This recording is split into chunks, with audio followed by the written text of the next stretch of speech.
Salut à tous et bienvenue dans cette vidéo, on va parler des fonctions mock avec le framework Jest. Alors les fonctions mock permettent de tester les liens entre le code en effaçant l'implémentation réelle d'une fonction, en capturant les appels à la fonction, les paramètres passés, etc. etc. Au niveau de mon éditeur de code, j'ai créé un fichier mock.js et dans ce fichier-là, on a une fonction addAge qui prend un âge et qui doit nous retourner un objet contenant un utilisateur auquel on va rajouter la propriété âge. Donc l'objet utilisateur, je le récupère depuis une méthode qui s'appelle findById, et cette méthode-là, elle est déclarée au niveau du fichier db.js.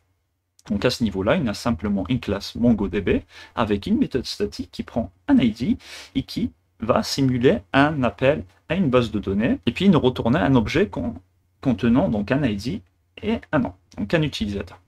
Donc quand on veut tester une fonctionnalité de manière isolée, donc à ce niveau-là, nous, on veut tester addAge, on va simplement la tester, comme je l'ai dit, de manière isolée. Donc on ne va pas faire appel à findById, parce que ça, c'est une dépendance externe. Voilà. Dans un cas réel, on pourrait se dire que c'est une méthode fournie par exemple par Mongoose et donc on ne va pas aller la tester. Donc nous, ce qui nous intéresse simplement à ce niveau-là, quand on fait des tests isolés, donc des tests unitaires, c'est simplement de tester la fonctionnalité addAge. Alors, j'ai créé un fichier de test, mock.test.js, et dans ce fichier-là, j'ai importé addAge et ma classe MongoDB. J'ai créé une suite avec describe addAge et un premier test, it should return an object with property age. Alors, comment faire ça? Simplement, on appelle addAge, on lui passe la valeur, donc l'âge, par exemple 25, on stocke la valeur de retour dans une variable qui s'appelle result, et on va mettre notre assertion, donc expect result to have property, par exemple, cette propriété-là, âge, et sa valeur, ça va être 25. Au niveau du terminal, on voit que les tests se sont bien passés, mais le souci, c'est qu'à ce niveau-là, donc on a un console.info requesting Mongo in progress, donc il fait vraiment appel à cette méthode-là qui est contenue dans la classe MongoDB. Alors, donc comment faire pour tester notre fonctionnalité addAge sans passer par cette méthode findById? C'est très simple, donc c'est pour ça qu'il y a le concept des mocks et c'est très simple d'utilisation.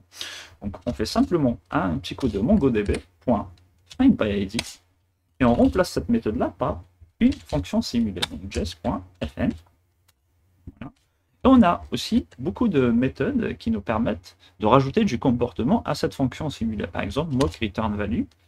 Et là, à ce niveau-là, on s'attend à avoir un objet, donc avec ID, donc on avait spécifié un au niveau de addAge, et une propriété user, qui sera, par exemple, J. Voilà, donc juste avec ça, on voit que les tests passent. Par contre, là, on n'a plus le console.log requesting to MongoDB. Donc là, déjà, on voit que il ne fait plus appel à findById, mais il fait appel à cette fonction-là de mock. Par exemple, si je commente le code, là, on se retrouve avec le console.info. Alors, on pourrait un petit peu améliorer les choses en mettant l'accent sur, en s'assurant que vraiment cette fonctionnalité a bien été appelée. Donc, très simple, en mettant un petit coup de expect MongoDB.findById to be called. Voilà. Donc, si elle a été appelée, donc ça ne va pas nous poser de soucis. Ok? Donc là, par exemple, si je commente cette ligne-là, donc là, on aura une erreur.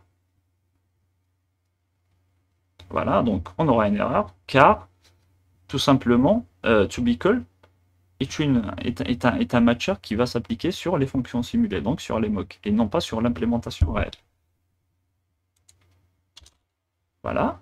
Donc, on peut aussi vérifier les paramètres qui sont passés. Donc, au niveau de findById, si on regarde un tout petit peu l'implémentation de findById, on a un seul paramètre qui doit être passé, donc c'est le paramètre ID. Comment le récupérer au niveau de notre test? C'est très simple aussi. On va mettre un petit coup de expect mongodb.findbyid.mock.calls. Calls va tout simplement capturer tous les appels vers notre fonction simulée findById. Et donc, là, à ce niveau-là, vu qu'on l'appelle qu'une seule fois, c'est à ce niveau-là, donc il n'y aura qu'un seul appel. Et donc, au niveau des appels, on peut récupérer donc, un tableau. Donc on va aller au tableau 0. Et dans ce tableau-là, on a un autre tableau qui va référencer tous les paramètres et arguments qui sont passés à la fonction findById. Donc à ce niveau-là, on s'attend que à l'index 0, on aura quelque chose qui va ressembler plutôt à un 1. Et donc, on voit que les résultats se sont bien passés. Par exemple, si je modifie cette valeur-là et que je mets une valeur 2, là, on aura une erreur. Tout simplement, si on regarde un petit peu les logs, donc expected to, donc à ce niveau-là, et received 1.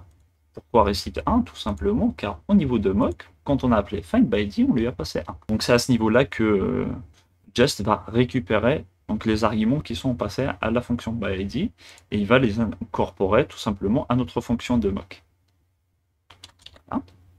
Quand on met 1 et ça va marcher.